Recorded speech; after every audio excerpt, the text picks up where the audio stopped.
Just a kid with a big dream.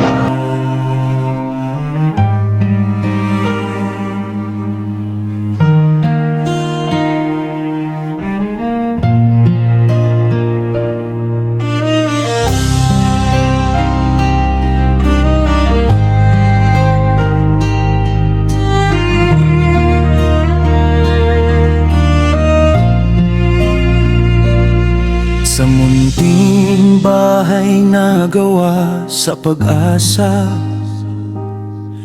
may pangarap na maiyaw ng pamilya, handang magsakripisyo kahit pagod at hirap, di kailanman sumuko. Bit-bit ang pangako sa bawat hakbang, na balang araw ay magbabago ang lahat. Ngunit ang tadhana'y may lihim na sugat, na sumira sa landas na kanyang pangarap.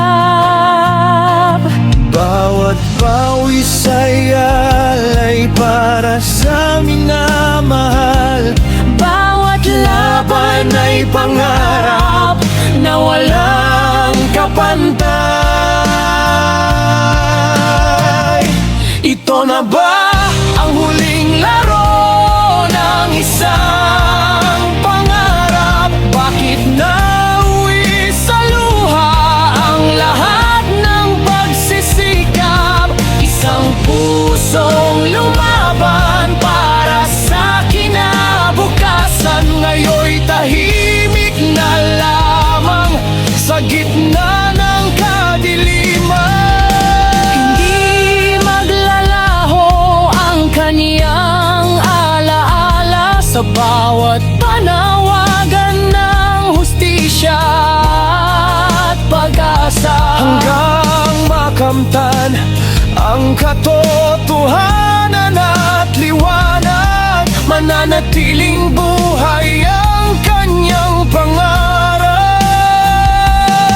Mga pangakong bituin sa gabi ng kahirapan, unti-unting nawala sa isang iglap lamang. Mga matang naiwan, luha ang kasama, Nagtatanong kung bakit ganito ang kapalaran.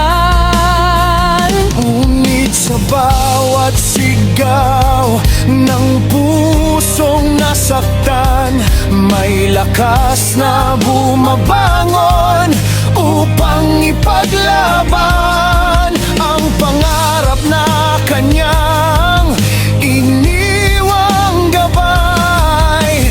Hindi kailanman mawawala habang may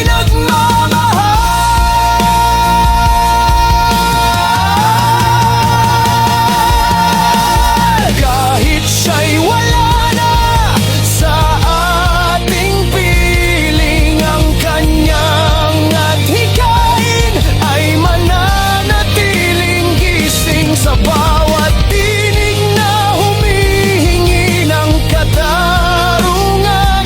Naroroon ang kanyang pangalan, Rene Claire Pater Bonilla,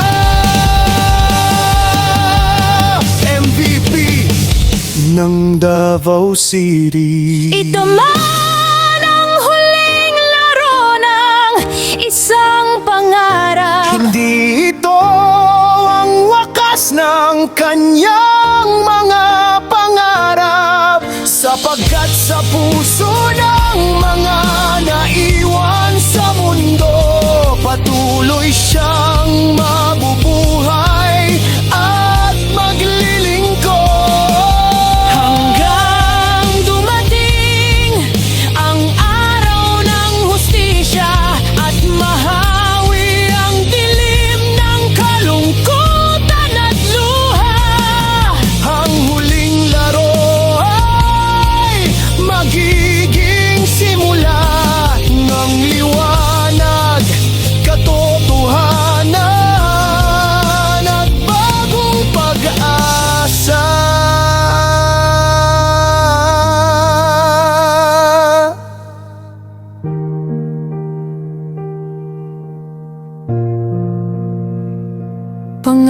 Hirap na inialay para sa pamilya. Hindi kailanman mamamatay sa alaala.